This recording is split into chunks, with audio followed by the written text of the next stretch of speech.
apa naik mobil ya, dia naik mobil sama mama. Itu bisa diceritakan ya, gimana sih mobil itu bisa jalan?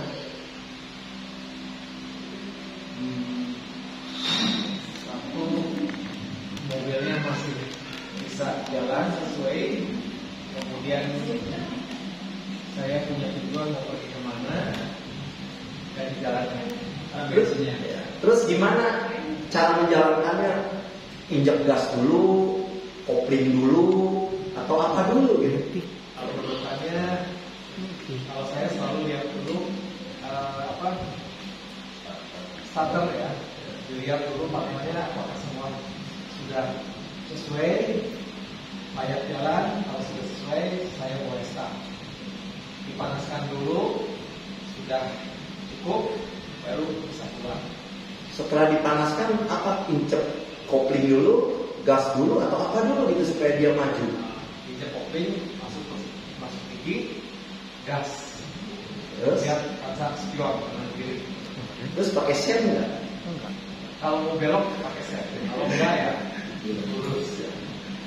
Terus waktu pergi itu memikirkan kamu lewat mana gitu kira-kira? Oh iya, karena tujuannya mau ke Pomiao, saya sudah hafal jalannya dari keluar rumah sampai ke Pomiao. Otomatis saja. Makasih, Fadil. Ya. Jadi kita kadang-kala yang melihatnya. Tadi kita waktu tanya ke coaching mobil, gimana cara menjalankan mobil? Berpikir dulu, betul nggak? Apa dulu ya, kita tuh ngapain dulu gitu. Padahal pada saat kita menjalankan mobil, nggak dipikir semua, jalan sendiri, betul nggak? Terus pada saat kita melewati jalan juga sama. Kita nggak mikir tuh, mesti belok kanan, belok kiri, otomatis saja. Tahu-tahu kadang-kadang kita suka terjebak bahkan, kenapa gua lewat sini? Kurang lebih seperti itu. Ya, tanpa disadari seperti itu. Oke, di sini ada yang bawa handphone nggak? Tadi lihat handphone kan jam berapa sekarang? Dia masih, padahal dari tadi lihat handphone. Tapi begitu ditanya jam, dia tetap aja ngelirik lagi. Nah, sebetulnya kehidupan kurang lebih seperti itu. Banyak kebiasaan-kebiasaan yang kita lakukan yang tidak kita sadari. Semuanya secara otomatis aja ya. Kayak makan, ya kan? Ya langsung aja. Sehingga kita bisa hidup lebih efisien, efektif, ya, cepat segala sesuatunya, nggak usah lambat. Nah, pertanyaannya adalah kebiasaan-kebiasaan seperti ini, apakah kebiasaan yang baik atau kebiasaan yang buruk?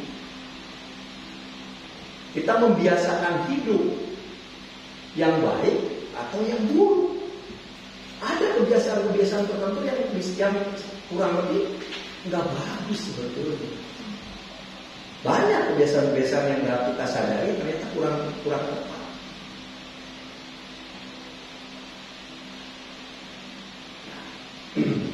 Jadi hari ini adalah kuliah agama adalah bagaimana membiasakan diri hidup di dalam taat. Saya pernah membaca satu buku ya. Itu dijelaskan di dalam buku itu ya, ada yang namanya Bill Gates, lalu ada yang namanya pendiri Apple ya, terus ada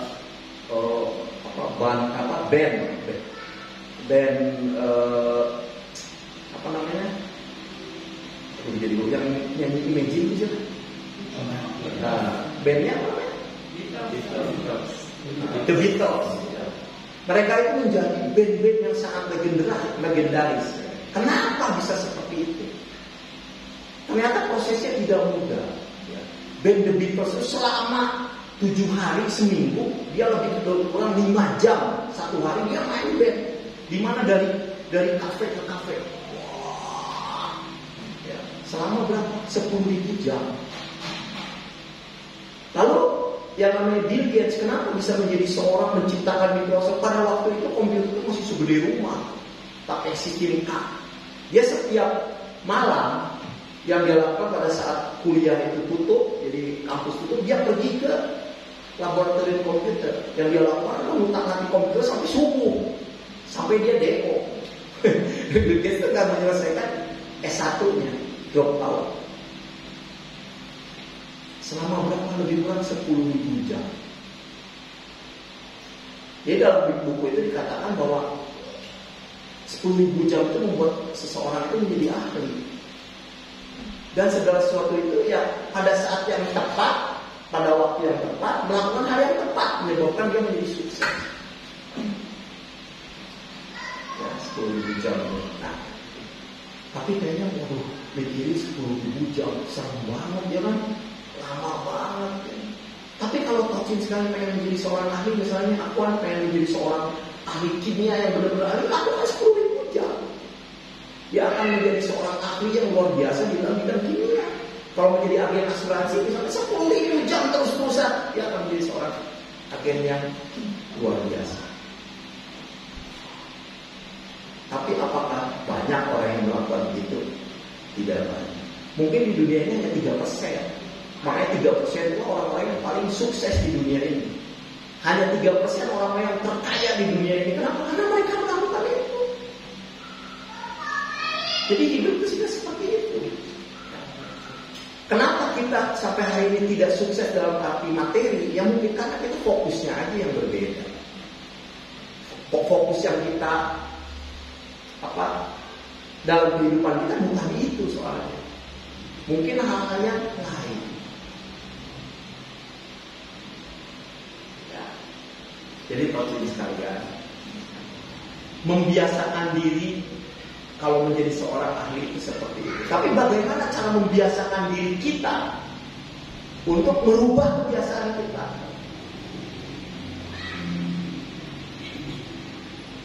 Katanya ada seorang, saya lupa namanya, dia mengatakan cukup lakukan 1 jam sehari aja. Melakukan sesuatu yang berbeda 1 jam sehari. Misalnya kalau baca buku 1 jam sehari aja, maka kita akan berubah. Misalnya kalau kita ingin menurunkan berat badan, apa yang kita lakukan? Ya tiap hari aja jalan kaki. Yang gak perlu 1 jam sih, 20-30 menit sehari cukup. Boleh dalam tempo 1 tahun kita bisa turun berat badan kita 5-10 kilo. Gampang, gak perlu ada menu ajaib kita gimana cara makan makanan seperti apa supaya kita mempunyai badan yang lebih oke. Lakukan hal-hal yang sederhana yang menyebabkan kita itu akan berubah. Saya kemarin bingungnya buku di rumah tuh habisnya. Apa yang harus dibaca? Saya baca buku-buku di sini kayaknya udah. Saya baca buku aja pengantar antropologi gitu. Iya, nggak ada gawe ya. Tapi tetap aja dapat ilmu gitu. Ya kan? Jadi saya baca udah mau selesai tuh, ngomong tinggal 5 halaman lagi gitu kan. Walaupun dengan cara santai gitu. Ya, karena udah menjadi kebiasaan. Kayaknya kalau nggak baca buku itu ada sesuatu yang hilang dalam kehidupan ini. Nah tinggal nanti mungkin saya akan baca bukunya yang berbeda. Bisa kalau nanti tahun depan saya akan menjadi seorang advokat misalnya. Apa yang saya akan lakukan? Saya akan baca buku-buku. Saya yakin kalau saya lakukan itu 2-3 tahun akan menjadi seorang advokat yang handal. Kayak gitu aja. Pasti. Saya pernah baca buku juga yang ada seorang yang tiap hari nggak bisa tidur. Dia kebetulan profesinya itu seorang advokat. Jadi sehari dia sampai jam 3 subuh nggak bisa tidur. Dia tidur paling 1 jam sehari. Apa yang dia lakukan? Kalau kita kan banyak kan kalau udah nggak bisa tidur kan apa coba? Menggerutu, besok gimana ya? Waduh selalu gitu kan. Sering kita gimana besok nggak bangun? Enggak, orang ini yang dia lakukan adalah dia baca buku sampai jam 3 pagi sampai dia tidur. Ya tentu aja dia menjadi seorang ahli sekali. Daripada kita nggak bisa tidur tuh gelisah memikirkan mau ngapain, ya gunakan hal yang lebih bermanfaat. Ya kan nggak usah mikirin besok ngantuk segala, udah pokoknya seperti itu aja, besok bangun seperti biasa. Kalau tubuh kita memang normal, pasti nanti besoknya menyesuaikan diri, lama-lama kita akan normal kembali. Ya. Nah, jadi kita kebiasaan itu terbentuk karena berulang-ulang, dilakukan secara berulang-ulang. Jadi saya juga pernah membaca satu buku ya. Jadi ada seorang perempuan suatu sore itu dia berjalan-jalan di semacam tepi sungai yang besar. Dia jalan-jalan, cuman buat iseng ya. Terus dia melihat satu kapal besar, lalu si orang dari kapal besar, ayo Bu, silakan masuk.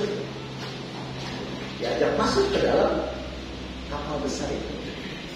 Di dalam kapal besar itu ternyata apa? Tempat judi. Ya, si cewek ini masuk, udah gitu apa dia lakukan? Dia lakukan iseng. Saya main kecil-kecilan. Terus ya, wah seneng. Tiap sore dia lakukan begitu. Ya. Dari iseng itu setelah beberapa tahun kemudian dia mempunyai hutang $70 juta. Dia memperoleh warisan dari keluarganya puluhan juta dolar habis semua. Cuma dari kebiasaan kecil gara-gara disapa suruh masuk judi. Sekarang kan banyak nih judi-judi online ya kan, lagi diberantas ya kan. Saya banyak sekali ditawari oleh judi-judi online, banyak. Apa saya coba klik? Tidak, begitu blok, blok. Karena kita akan menjadi terbiasa melakukan itu, bahaya. Cuma karena iseng mungkin. Takut kayak si perempuan itu 70 juta dolar itu 40 miliar. Jangankan 70 juta dolar, saya 70 miliar aja, 70 juta aja nggak punya istilahnya. Kan ngeri juga. Ya, jadi hati-hati mengenai kebiasaan. Sekarang antara kebiasaan, artinya kebiasaan itu sebetulnya kalau kita hidup dalam Tuhan itu bukan terjadi secara otomatis. Awalnya dengan membiasakan diri, dengan apa? Dengan aktif. Ya kan? Jadi kalau di dalam ilmu filsafat itu dikatakan bahwa agama itu kayak Yue. Kalau Taoisme itu Ue. Kalau saya kurang sepakat. Jadi artinya kita itu agama itu Yue menjadi Ue. Jadi dalam sesuatu ikut campur kita sampai nanti terjadi secara otomatis. Yang namanya Ue. Seperti itu kalau kita baca dalam kitab-kitab Konghucu itu seperti itu. Nah, maka yang namanya jalan suci itu tidak jauh dari manusia. Kalau orang memaksudkan jauh dari manusia, itu bukan jalan suci.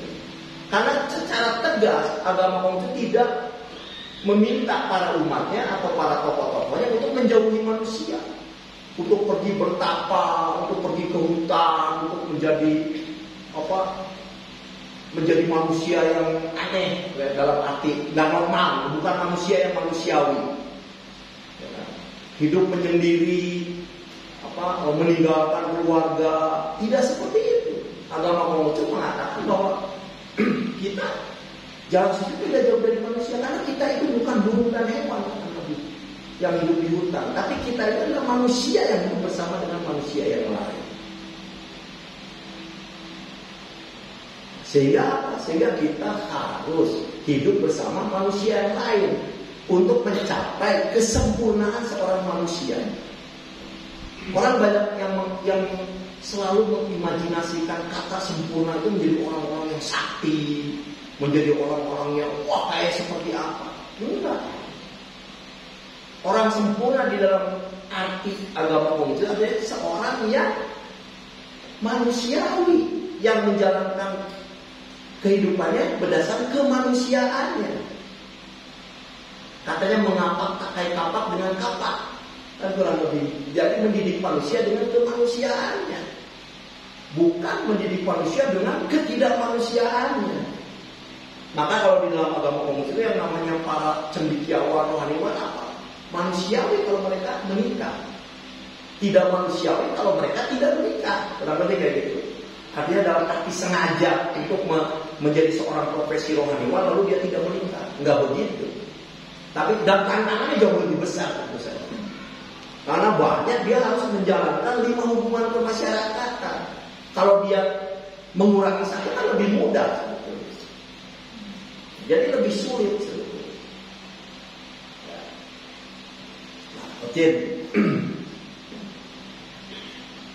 Di dalam kitab Mengce ya, di dalam kitab Mengce 4b itu dikatakan seorang kuncu itu belajar mendalami jalan suci dengan keinginan mampu menghayati sudah di dalam dirinya. Jadi dia ingin menghayati bahwa jalan suci itu udah ada, menghayati itu apa udah ada di dalam dirinya. Kenapa? Supaya dia itu menjadi sentosa. Mungkin Coach kalau bacanya apa maksudnya? Ya karena jalan suci itu tidak jauh, ada di dalam diri kamu. Mengce mengatakan di dalam ayat yang lain. Kenapa jalan suci ada di dalam diri kamu? Karena jalan suci itu ialah hidup mengikuti watak sejati, itulah tahu. Kalau kita di dalam Cungyung bab utama lebih kurang seperti itu. Karena tahu itulah firman Tuhan. Apa watak sejati itulah hening.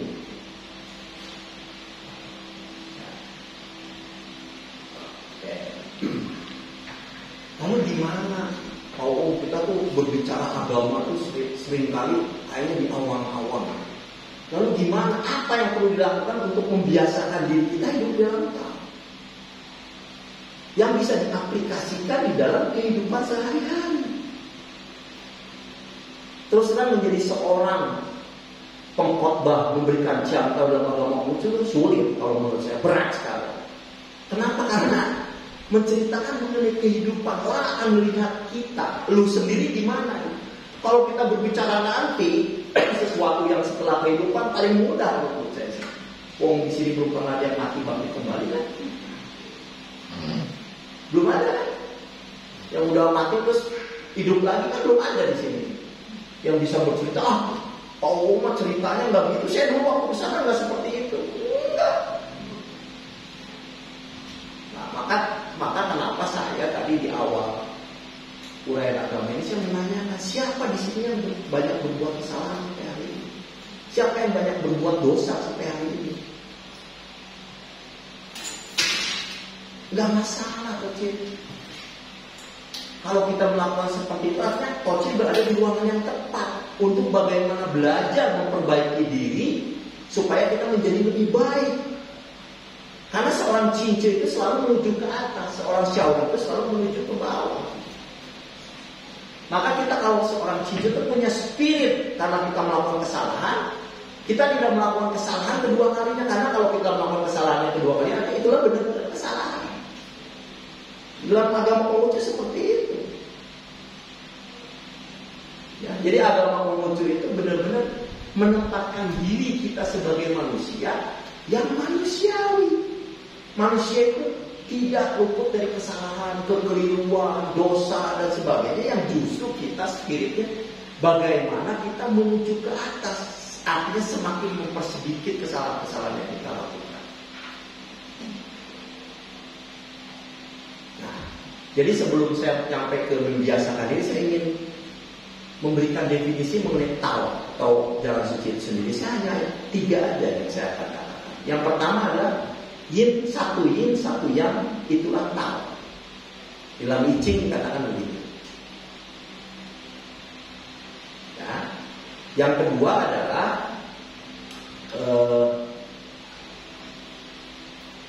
satunya kata dan perbuatan. Jadi kalau perkataan kita, jadi perbuatan kita udah sesuai dengan perkataan kita, dalam kitab Mengce dikatakan itulah tahu. Lalu yang ketiga adalah sempurnanya kata dan perbuatan. Itulah iman. Ya. Kita hati-hati tuh, ada yang namanya perkataan kita udah sama dengan perbuatan kita, tapi ada yang kata-kata dan perbuatan kita udah sempurna. Sempurnanya kata dan perbuatan. Itulah iman. Jadi ada hubungan antara tahu dengan iman. Saya senantiasa menggambarkan yang namanya tahu itu seperti orbit bumi mengelilingi matahari. Itulah tahu. Maka dikatakan iman itulah jalan suci dia. Berusaha beroleh iman itulah jalan suci manusia. Karena seperti itu, manusia itu mempunyai kehendak bebas katanya. Sehingga dia itu akan berusaha terus hidup di dalam tahu.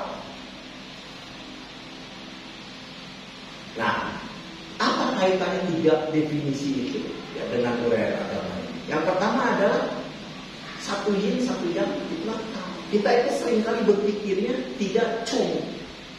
Seringkali sesuatu dilihatnya itu apa? Ya kalau ekstrim, kalau ekstrim yang kiri, ekstrim yang kanan. Padahal di dalam Chung Yung dikatakan bahwa apa? Yang namanya kalau ingin kesejahteraan itu meliputi langit dan bumi, apa? Kita harus juga harus menjaga nafsu kita supaya tetap di dalam batas tengah. Tapi hati-hati ya. Tengah di sini bukan artinya tidak mempunyai prinsip. Kalau kita baca di dalam kitab yang lain, misalnya dalam kitab Moncer, bukan tengah sekedar supaya apa? Selama jadi nggak punya pendirian, nggak seperti itu. Ajaran apa? Jalan suci yang dibawakan Yao Shun sampai dengan Nabi Punce itu nggak seperti itu. Dan semua Konfusius ke bawah. Chung itu aja tengah tepat. Dia mempunyai prinsip. Bukan asal ikut aja supaya damai. Berbeda prinsip dengan ajaran Moce, Yangce, beda sekali. Jadi harus satu yin, satu yang itu tetap. Kita harus tahu. Ya. Nah, di dalam ayat yang lain disabdakan bahwa kalau kita tahu pangkal yang mana yang pangkal, yang mana yang ujung, kita udah dekat dengan tahu. Jadi kita harus tahu. Nah, dalam dunia yang modern seperti ini penting sekali nih. Ya, jangan sampai kita itu nggak mengetahui sesuatu yang pangkal, sesuatu yang ujung, terus kita melakukan sesuatu itu bahaya sekali. Lalu yang kedua adalah apa? Bahwa Satya dan Tapasarira itu tidak jauh dari Tao. Gimana aplikasinya di dalam kehidupan sehari-hari? Gampang. Jadi kalau Satya itu, selalu kan kita itu Satya pada firman Tuhan. Kalau saya selalu menyederhanakan, Satya itu do the best, lakukan yang terbaik. Jadi dalam segala sesuatu yang kita lakukan harus semampu kemampuan terbaik kita. Itulah Satya. Karena apa? Karena Satya itu melambangkan satu apa? Tuhan itu maha sempurna. Maka kita menghargai kesempurnaan Tuhan itu sehingga kita harus do the best. Jangan asal-asalan. Kalau kita menjadi pengurus, lakukan yang terbaik. Kita menjadi petugas upacara, lakukan yang terbaik. Kalau saya menjadi seorang yang melakukan jam ini, lakukan yang terbaik. Makanya saya pakai baju juga. Menurut saya ini yang terbaik gitu. Saya nggak mau melakukan dengan asal-asalan. Karena saya berusaha untuk Satya. Saya menjadi seorang pengurus apa? Lakukan yang terbaik. Menjadi seorang pengusaha, lakukan yang the best. Seorang ayah yang terbaik dan terus yang terbaik. Karena kita memuliakan Tuhan. Itulah Satya kepada firman seperti itu. Lalu yang kedua, di dalam ukuran kalau kita menghadapi suatu persoalan, apa? Tapasarira, jangan lakukan dalam sesuatu yang tidak ingin orang lain lakukan terhadap diri. Itu. Jadi kalau kita nih lagi parah luar biasa, ya, apa yang kita lakukan? Kita harus jangan langsung dilontarkan. Jadi dulu sebagai apa?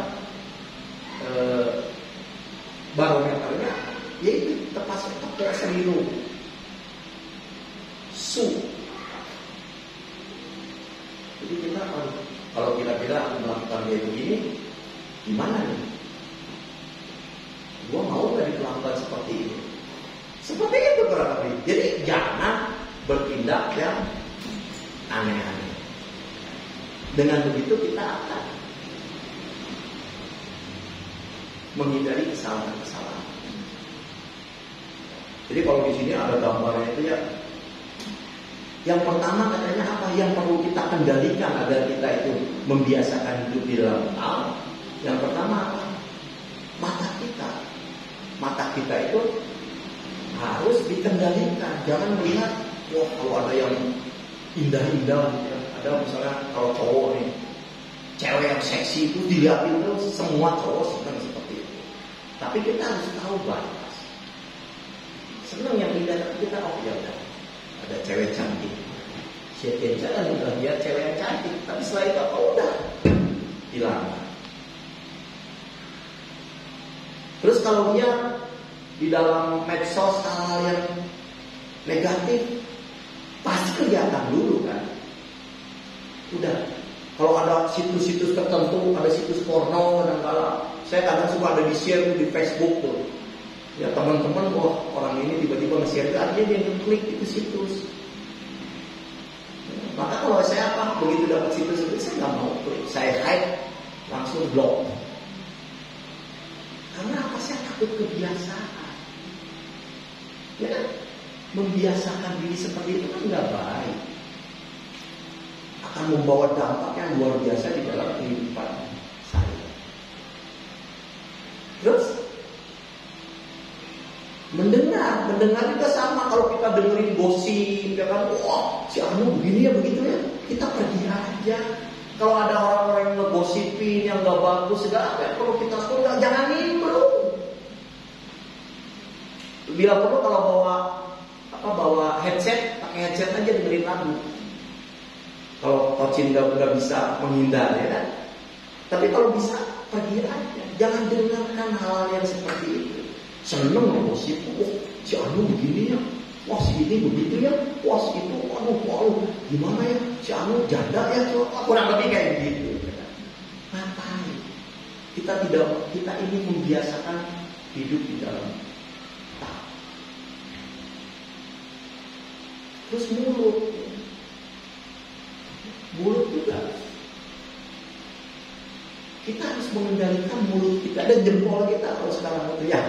Bukan cuma mulut. Mulut kita kalau kita mau mengucapkan sesuatu yang buruk, coba jeda dulu. Kalau kita lagi marah, apa yang kita lakukan? Tarik nafas dulu, katanya. Tarik nafas 10 helaan, maka kita akan langsung rasa marah kita akan berkurang.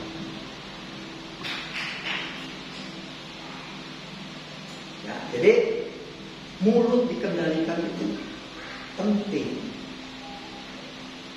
Supaya apa? Supaya kita itu jangan meneruskan sesuatu yang udah buruk diteruskan ke bawah.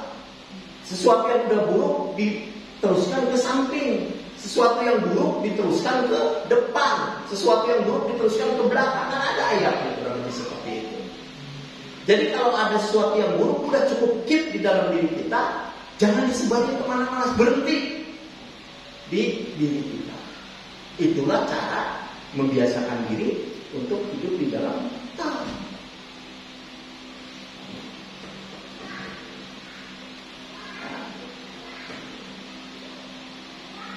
Jadi membiasakan diri itu dengan hal-hal yang sederhana. Kalau Cincu apa yang dia lakukan? Memeriksa diri katanya. Di dalam 3 hal. Ya kan? Apa yang diperiksa sama dia? Ada di sana ayatnya. Tadi ya. Apakah aku telah berlaku tidak setia pada kawan dan sahabat? Masalah ya. Gak hafal kalau yang namanya. Tapi lebih kurang kita mencoba setiap hari itu melakukan introspeksi diri untuk melakukan perbaikan diri kita. Jadi di dalam salah satu ayat dikatakan bahwa kalau yang namanya membina diri itu adalah bagaimana kita membina diri dalam jalan suci. Lalu bagaimana kalau kita membina jalan suci? Pertanyaannya kan begitu. Katanya kalau kita ingin membina jalan suci adalah hidupnya dalam cinta kasih. Nah, kita melakukan semua hal seperti tadi, menstop apa yang kita terima untuk kita tidak sebarkan kepada orang-orang yang lain yang buruk-buruk itu, karena berdasarkan cinta kasih kita terhadap sesama kita. Karena dengan cara itulah kita bisa membina taat. Jadi kalau membina diri itu kita dengan hidup dalam taat. Membina taat itu dengan cara hidup dalam cinta kasih.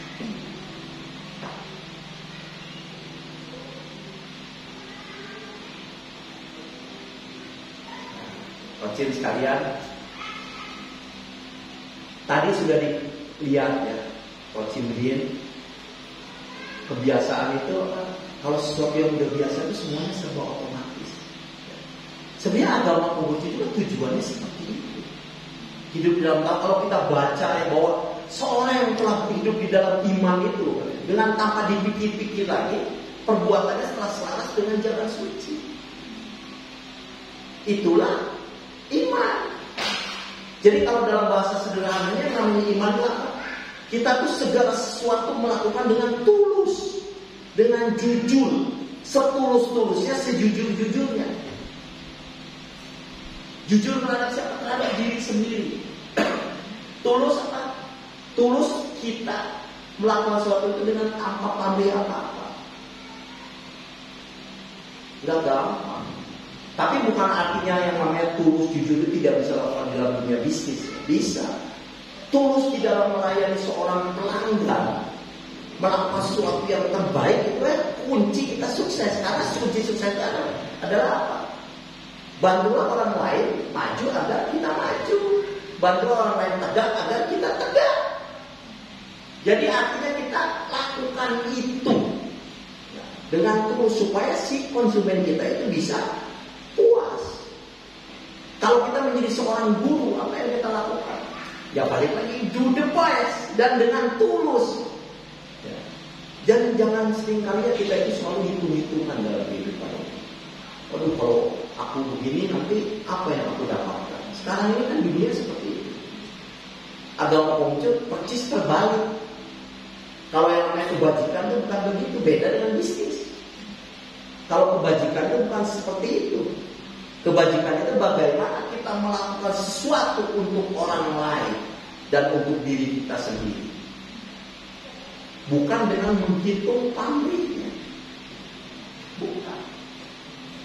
Dengan apa dipikir-pikir lagi. Perbuatan kita telah selaras dengan jalan suci. Itulah iman.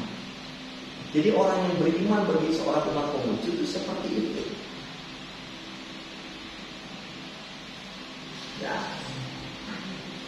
Nah, mengenai satu kebiasaan ini ada satu cerita yang menarik lagi. Jadi ada seorang perempuan nih masak terong kan. Mungkin ceritanya sering kita dengar. Masak terong selalu dipotong ujung-ujungnya. Potong. Sampai si mamanya ditanya sama anaknya, kenapa sih kalau setiap motong terong itu selalu masak terong selalu dipotong ujung-ujungnya? Kata mama itu nggak tahu tuh. Itu dari nenek kamu. Saya dapat ajarannya. Wah, pada saat Sintia nih si penasaran kan si cucunya kalau anak sekarang kritis-kritis ya kan. Jadi dia pada saat ke neneknya dia datang setelah apa ya terangkau yang nanya. Mak, poh, kenapa sih poh? Kalau setiap masak terong itu selalu dipotong ujung-ujungnya. Kata si poh, saya juga nggak tahu. Saya cuma tahu dari maco. Waduh, untung maconya masih hidup ya kan? Ya, jadi dia si cucunya ini pergi ke maconya kebetulan kan. Tanya juga, Maco, kenapa sih Maco kalau setiap masak terong itu dipotong ujung-ujungnya?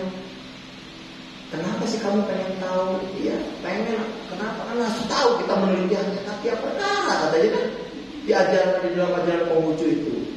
Kata si Maco itu sebetulnya tahu nggak kenapa dipotong ujungnya? Karena dulu saya waktu masak terong itu pancinya punya yang kecil, nggak masuk kalau dimasukin semua, ya kan? Jadi dipotong ujung-ujungnya. Ya. Nah itu menandakan bahwa kebiasaan itu sesuatu yang disukai lah. Oleh umum itu harus diperiksa. Sesuatu yang tidak disukai itu harus diperiksa. Sesuatu yang aneh sebetulnya harus diperiksa. Ya. Tetapi ada hal-hal tertentu yang kita tidak perlu periksa. Misalnya apa? Pada saat kita menghadapi kedukaan. Saya pernah ngasih uraian waktu pendek di sini ya, waktu ada kedukaan. Saya mengatakan bahwa pada saat kita ditinggalkan oleh orang yang kita cintai, tidak perlu kita bertanya, karma apa yang dilakukan oleh yang tidak berpulang ini? Aduh, kejelekan apa yang pernah dilakukan oleh si Anu sampai kok masih muda bisa berpulang? Tidak perlu. Seorang umat Allah itu harus berkeyakinan bahwa mati hidup adalah firman. Maka harus menerima taat di dalam perurusan. Jadi dalam beragama itu memang ada hal tertentu yang kita harus teliti. Tapi ada hal tertentu yang kita harus pegang di dalam iman. Karena kalau kita sampai lakukan seperti itu, kalau kita ada pengetahuannya belum cukup, akan menyebabkan kita jadi bingung sendiri. Walaupun sebenarnya kalau kita telusuri semua, mungkin penyebabnya gara-gara makanan. Makanan yang dimakan sehingga menyebabkan kita sakit jantung, sakit kanker, sakit apa. Itu waktu perbaikan. Tetapi di dalam menghadapi kedukaan itu tentu saja kita perlu kita lakukan apa? Terima. Mati hidup itu adalah firman. Udah. Nah, kita harus menatap masa depan dengan tanpa melupakan masa lalu, tapi kita harus ingat kepada orang-orang yang masih hidup. Bahwa aku harus melakukan sesuatu buat orang-orang yang masih hidup. Kita anak-anak kita siapa? Atau orang tua atau siapa? Yang perlu kita lakukan. Jadi Toksin dan Toyo sekalian, membiasakan diri hidup di dalam kita. Itu nggak perlu kita jelimet macam-macam. Sebenarnya dilakukan dengan kebiasaan-kebiasaan tadi. Kalau ada sesuatu yang kita perlu renungkan, Satya atau Pasagiraga, di mana pangkal dan ujungnya? Seperti itu. Sehingga kita tidak mudah-mudah menyebarkan sesuatu yang buruk.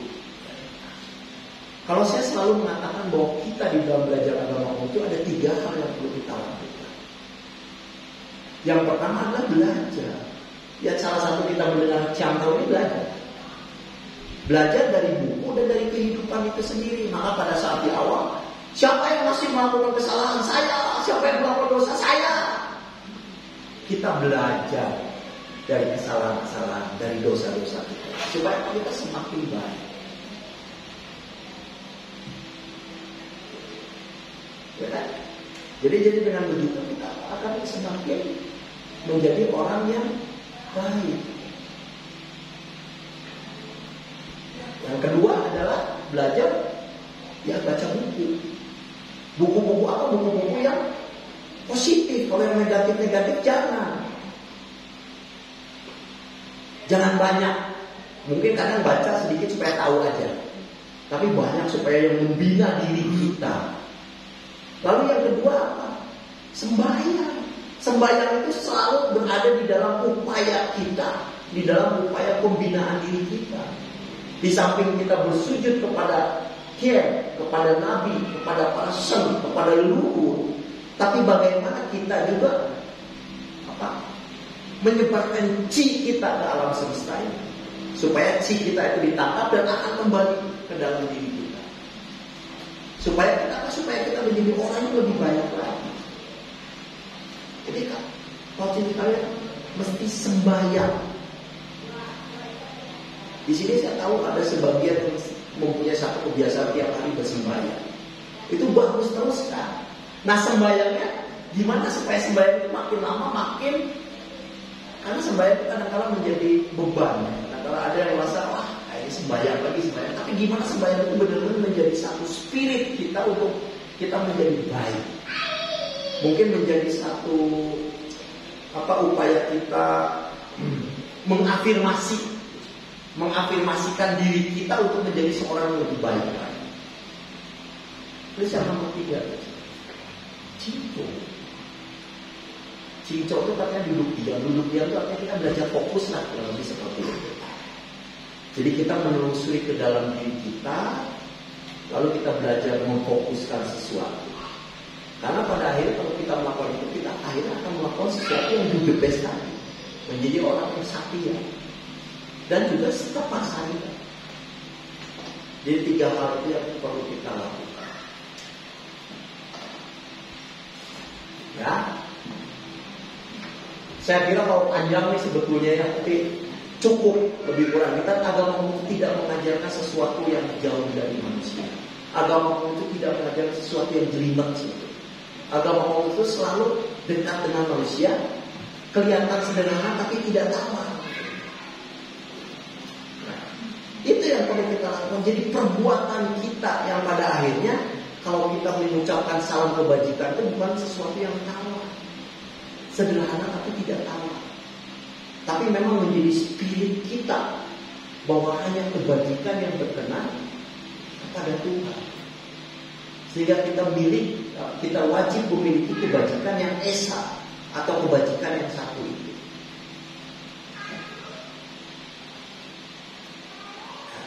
Sehingga yang namanya kita itu tuh dia, sharing itu bukan cuma ada di mulut, tapi menjadi satu spirit kita membiasakan diri hidup kita di dalam kebajikan.